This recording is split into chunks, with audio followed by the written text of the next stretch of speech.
ওইখানে আমাকে এমন ভাবে মারছে, আমার গালের মধ্যে এত জোরে জোরে মারছে, আমার গাল, আমার চোখ ফুলে গেছে। আর আমি আমি আমি আমি মানে কথা বলতে পারতেছিলাম না, এই জায়গাটা এত জোরে লাগছে। তো আমি নিতে পারি নাই, এন্ড উনি এটা ইন্টেনশনালি করছে। এবং করার পর আমি বলছি, আপু এটা কি করলেন, আপনি কেন মারলেন আমাকে? আপনার তো এটা সিনে ছিল না। এন্ড উনি আমাকে যাটা গালাগালি শুরু করছে। উনি জানি না আসলে উনি কিছু খাইছে কিনা, কি খায় না খায় আমরা জানি না। ওনার গায়ে থেকে গন্ধ আসে, এন্ড কেমন যেন পাগলের মতো অ্যাটিটিউড করতেছে। এখন উনি কি নেশা করছে কি নেশা করে না সেটাও আমি জানি না। নায়িকা সামিয়া অথইকে মারল তানজিন তিশা নাটকের শুটিং সেটে।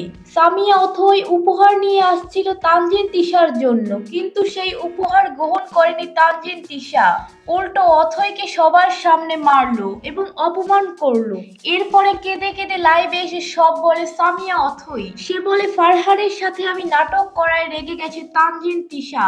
এমনকি সকল নায়িকাকে এই কথা বলেছে, কেউ যেন ফারহানের সাথে নাটক না করে। তিশা তাকে বলে, ফারহান আমার জামাই হয়, তুই ওর সাথে নাটক করতে পারবি না। আরো নানান কথা বলা যায়। তার প্রতি তিশা অনেক আগে থেকেই ক্ষেপেছিল। আজকে শুটিং এর সুযোগ পেয়েছে।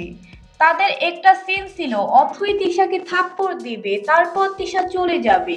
কিন্তু তিশা চলে যায়নি, উল্টো উসিলা দিয়ে অথইকে প্রচুর মারধর করে শুটিং থেকে তাড়িয়ে দিয়ে কেঁদে কেঁদে সবকিছু বলল এই মেয়েটা। আসলে এগুলো কোনো মতেই ঠিক হয়নি তানজিন তিশার। এখন তানজিন তিশা শাকিব খানের সাথে ছবিতে অভিনয় করতেছে। তার মতো একটি বড় মাপের নায়িকা হয়ে এরকম জঘন্য কাজ করবে তা আমরা কখনোই কল্পনা করতে পারিনি। অথইয়ের কথা মতো তখন ভিডিও চলতেছিল, তাহলে অবশ্যই পুরো ঘটনার ভিডিও হয়েছে। তাছাড়া অথই বলেছে তানজিন তিশা যেন কি খেয়েছে কে জানে, পুরো নেশাখোরের মতো অবস্থা। তো যাই হোক, আমরা চাই পুরো ভিডিওটা প্রকাশ করা হোক, কি ঘটনা ঘটেছে। যদি তিশা অন্যায় করে থাকে অবশ্যই তার শাস্তি হবে। তো পরবর্তী আপডেট পেতে আমাদের সাথেই থাকুন। আজকের মতো এখানেই বিদায় নিলাম। সবাই ভালো থাকবেন, সুস্থ থাকবেন। আল্লাহ হাফেজ।